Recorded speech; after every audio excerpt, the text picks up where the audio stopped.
Hello students, this is Advocate Neeraj Gupta. In this video, we'll talk about novation of contract. Believe me, 1 minute की video बननी चाहिए लेकिन फिर भी 10 minute की बनाऊंगा। क्या होता है नोवेशन? पुराना एग्रीमेंट खत्म, डिस्चार्ज्ड, नो ऑब्लिगेशंस, उसकी जगह नया एग्रीमेंट, नया कॉन्ट्रैक्ट हो जाएगा। आमतौर पर तो ये सेम पार्टीज के बीच में हो सकता है। जैसे माना एक सिंपलेस्ट एग्जांपल, आपने 11 महीने के लिए प्रॉपर्टी रेंट पे ली, 11 महीने के बाद वो एग्रीमेंट खत्म। कई बार लैंडलॉर्ड लोग दोबारा से एग्रीमेंट करते हैं, तो ये नया एग्रीमेंट हो गया। दोनों पार्टीज भी सेम, बिल्डिंग भी सेम, आमतौर पर किराया 5-10% बढ़ जाता है, तो नई टर्म्स के साथ नया कॉन्ट्रैक्ट हो गया। This is novation. या मान लेते हैं कि पहले आपने 1 लाख रुपए का लोन उसके साथ दिया था, वो कहेगा मेरा लोन माफ कर दो, इसके बदले में मैं तुमको गाड़ी दे रहा हूं। तो वो जो गाड़ी दे रहा है वो एक तरह से नया एग्रीमेंट हो गया, पुराना एग्रीमेंट खत्म हो गया।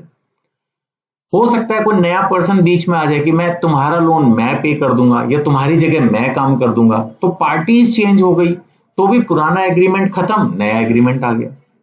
एक ही बात को कितनी बार बोल लो, नोवेशन का मतलब है पुराना कॉन्ट्रैक्ट खत्म, उसकी ऑब्लिगेशंस खत्म, अब एक नया एग्रीमेंट आएगा, नई बात होगी, बात खत्म। सिर्फ इतना है नोवेशन।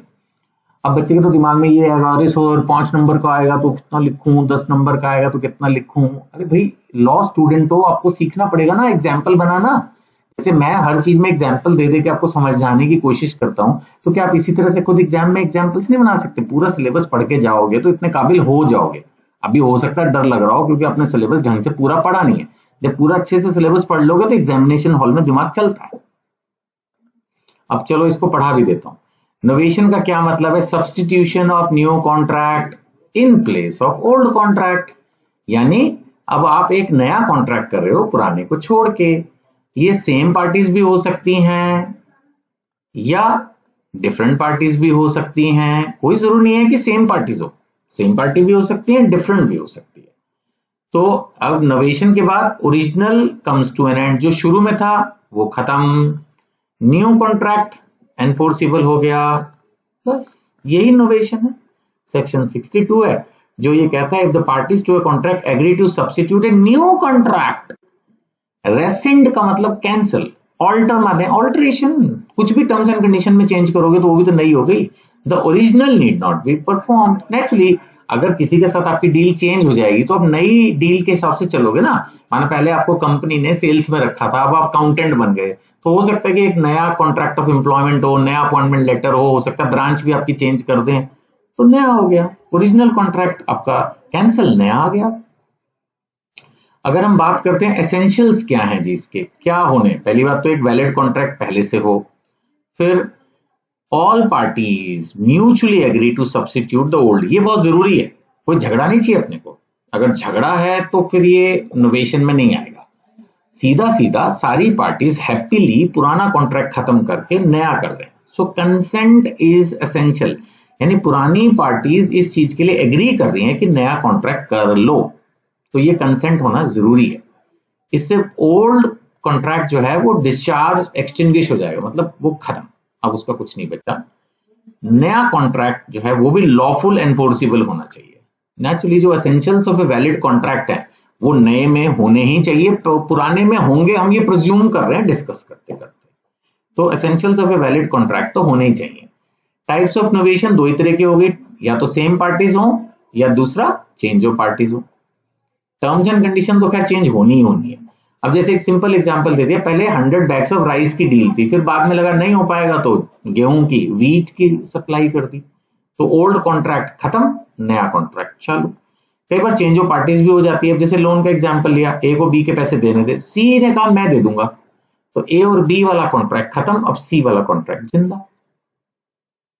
इंपॉर्टेंट केसेस मोर और लेस वही बातें इन केसेस में भी हैं। लता construction versus doctor Ramesh Chandra Ramnik Lal Shah. चलो भाई याद करो, आप स्टूडेंट हो, आप रट्टा मारो इस नाम का। इसमें क्या हुआ? The parties entered into agreement relating to construction work. ठीक है जी, बिल्डिंग बनाने के लिए, निर्माण कार्य के लिए एक अनुबंध हुआ, कंस्ट्रक्शन वर्क के लिए एक एग्रीमेंट हुआ, फिर बाद में उन्होंने ऑल्टर कर लिया, another agreement discharging, changing the earlier terms and conditions. ठीक है, नया एग्रीमेंट आ गया। कोर्ट ने कहा जब पार्टीज एक नया एग्रीमेंट कर लेती हैं तो पुराना एग्रीमेंट खत्म हो जाता है।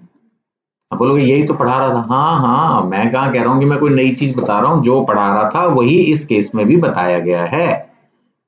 बट होता है तरीका, जैसे आदमी जाता है पार्टी में तो कोट पहनता है, टाई लगाता है, ऐसे ही जब आप एग्जाम में आंसर लिखते हो तो केस लॉ भी लिखते हो ज्यादा मार्क्स लेने के लिए, बात तो उसमें वही होती है।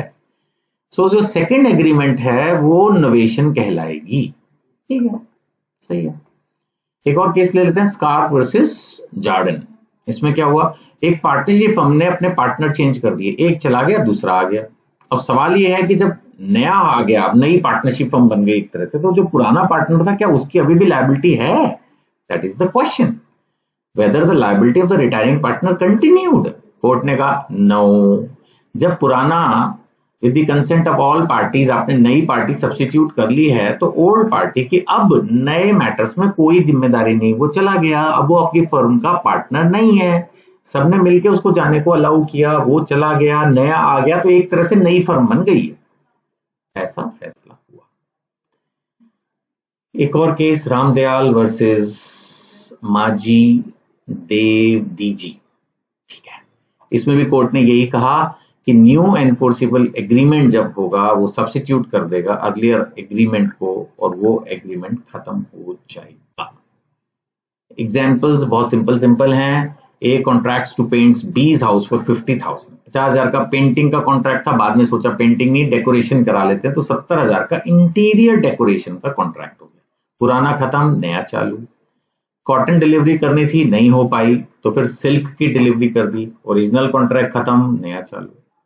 इफेक्ट क्या है, डिस्चार्ज ऑफ ओरिजिनल कॉन्ट्रैक्ट, पुराना खत्म, creation of new rights and obligation, नया चालू, no right under all contract. Naturally जब आपने नया कॉन्ट्रैक्ट कर लिया तो पुराने की कोई बात मत करना।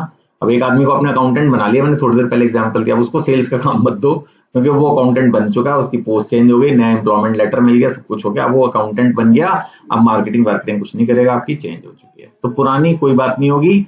No party can sue on the basis of old contract, कोई पार्टी एक दूसरे को पुराने कॉन्ट्रैक्ट के बेस पे केस नहीं करेगी। हमने पहले ही डिस्कस कर लिया, कंसेंट इज एसेंशियल, उन्होंने मिलकर इस बात को एग्री किया, पुराना कॉन्ट्रैक्ट कैंसिल, नया चालू। सो नोवेशन एक बहुत इंपॉर्टेंट मोड है डिस्चार्ज ऑफ कॉन्ट्रैक्ट का। जब हमने डिस्चार्ज ऑफ कॉन्ट्रैक्ट पढ़ा था तब भी इस पॉइंट को ब्रीफली डिस्कस किया था। It allows parties to replace old obligations with new obligation. पुराना कॉन्ट्रैक्ट खत्म, पुरानी बातें खत्म, पुरानी टर्म्स एंड कंडीशंस खत्म, पेमेंट टर्म्स खत्म, डिलीवरी कंडीशंस खत्म, सब कुछ खत्म, नया आ गया। सो म्यूचुअल कंसेंट इसमें बहुत जरूरी है, इसी से डिस्चार्ज होगा ओल्ड एग्रीमेंट का। और कोर्ट्स ने हमेशा रिकॉग्नाइज किया है कि ये बहुत ही प्रैक्टिकल और लॉफुल मेथड है कि आप कर सकते हो एक नया कॉन्ट्रैक्ट जो कि रिप्लेस कर देगा, आपको फ्री कर देगा पुराने कॉन्ट्रैक्ट से। I hope the question is clear. फिर भी डाउट उन नंबर्स पे आप कांटेक्ट कर सकते हैं, व्हाट्सएप कर सकते हैं अपने डाउट्स, यूट्यूब पर देख रहे हैं तो वहां भी क्वेश्चंस लिख सकते हैं, और जिस बुक से मैं पढ़ा रहा हूँ उसको नॉमिनल प्राइस पे परचेज करने के लिए आप इन नंबरों पर कांटेक्ट कर सकते हैं। Thank you.